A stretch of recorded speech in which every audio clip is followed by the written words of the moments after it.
In a small, peaceful village nestled by the edge of a lush forest, life followed the rhythms of nature. The villagers, adorned in brightly colored cloths and intricate beadwork, lived harmoniously, guided by the wisdom of their elders. The men of the village were warriors, protectors of the land, while the women, though strong in their own right, knew their place in a world ruled by men.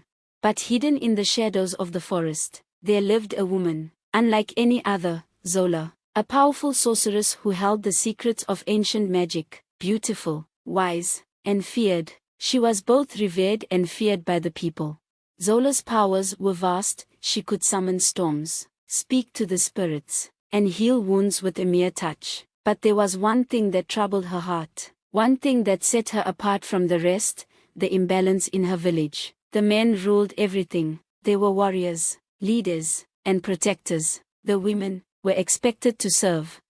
Zola's heart burned with anger, not at the men themselves, but at the world they had created. She saw the strength they wielded, the power they held, and she was determined to show them that strength could be hers, too. The power of the women.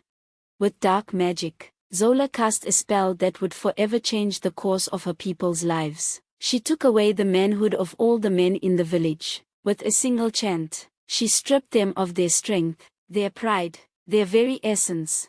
In a single night, the men awoke to find themselves powerless. Kofi, the mightiest warrior, once revered for his strength and bravery, now lay in the dust, his muscles drained, his confidence shattered. All the men, once the pillars of the village, were left weakened, helpless. Without their strength, the village fell into chaos. Women stood silently, unsure whether to mourn or to celebrate, while the men could do nothing but weep. The elders, wise and old, gathered in the center of the village. Their faces were grim, their hearts troubled. But Zola's magic was too strong, and their wisdom, though deep, could not undo the damage she had done. The world was out of balance, and Zola, the one who had caused the suffering, stood in the shadows, watching the chaos unfold. But there was one voice of reason in this storm, a voice of calm. Oma, Zola's sister, gentle and kind-hearted, had always been the one to keep the peace, to show others the beauty of unity. She turned to Zola, pleading with her to undo the curse. Oma stood before Zola in the heart of the ancient forest, where the spirits whispered through the trees. Please, Zola, she begged, this is not the way. You must release the men from your spell before we lose everything we hold dear.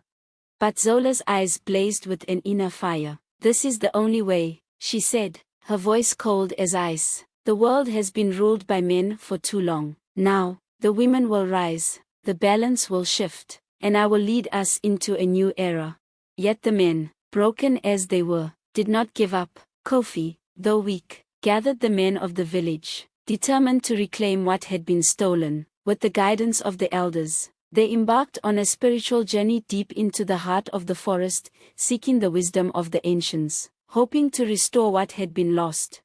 The journey was long and arduous. The men faced trials that tested their hearts and minds. They prayed to the spirits, offering gifts of sacred beads, animal bones, and carved statues. But their greatest test lay not in their strength, but in their hearts. They had to learn that true power did not lie in the muscle or the sword, but in unity, respect, and the harmony between the earth, the spirits, and each other.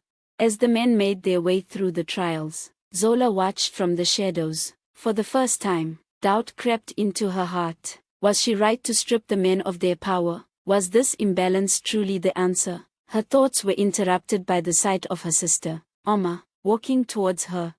Zola, Oma whispered, her voice gentle yet firm. Do you see? It is not through domination that we find strength, but through unity. The men must rise, but so must the women. We must walk together, not apart.